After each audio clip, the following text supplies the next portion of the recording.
एक छोटा सा गांव था, नाम था नागवाड़ी। उसी गांव में मनुलाल और उसका छोटा बेटा रेस्टार रहते थे। गांव में एक खौफनाक रिवाज था, जैसे ही शाम होती हर इंसान को घर में होना चाहिए। अगर कोई भी शाम के बाद बाहर मिल गया तो उसे समुद्र किनारे छोड़ दिया जाता और वहां मौजूद भयानक समुद्री राक्षस उसे निगल जाता। गांव के लोग डरते थे, पर नियम कोई नहीं तोड़ सकता था। एक दिन मनुलाल काम पर गया, दिन भर मेहनत करता रहा। शाम होने को थी। मनुलाल ने अपने मालिक से कहा, साहब अब घर जाने का समय हो गया है। पर उसके मालिक ने कड़क आवाज में कहा, अभी कोई नहीं जाएगा, काम पूरा करो। मनुलाल के हाथ कांप उठे, पर मजबूरी में काम करता रहा। कुछ देर बाद शाम हो गई। गांव में सन्नाटा फैल गया। छोटा रेस्टार घर के दरवाजे पर बैठा अपने पिता का इंतजार कर रहा था। जब अंधेरा पूरी तरह छा गया, मनुलाल डरते डरते घर लौटा। उसके चेहरे पर मौत का साया साफ दिख रहा था। रेस्टार अपने पापा को देखते ही फूट फूट कर रो पड़ा। पापा, आपको देर क्यों हो गई? मनुलाल ने उसकी आंखों में देखा। ऐसा लगा मानो वो अपने बेटे को आखिरी बार देख रहा हो।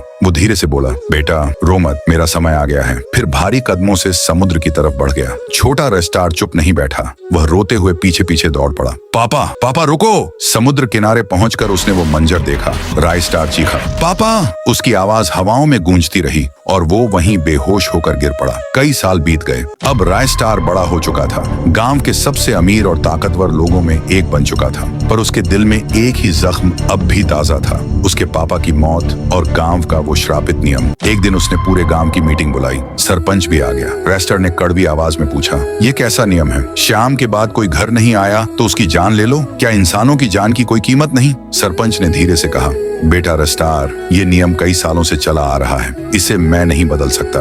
और वो वहां से उठकर चला गया। वो घर लौटा, सारी रात जागता रहा। फिर उसने फैसला किया, आज मैं खुद उस राक्षस से मिलूंगा। आधी रात को पूरा गांव सो चुका था। रेस्टार अकेला हाथ में मशाल लिए सीधा समुद्र किनारे पहुंचा। रेस्टार चिल्लाया, निकल!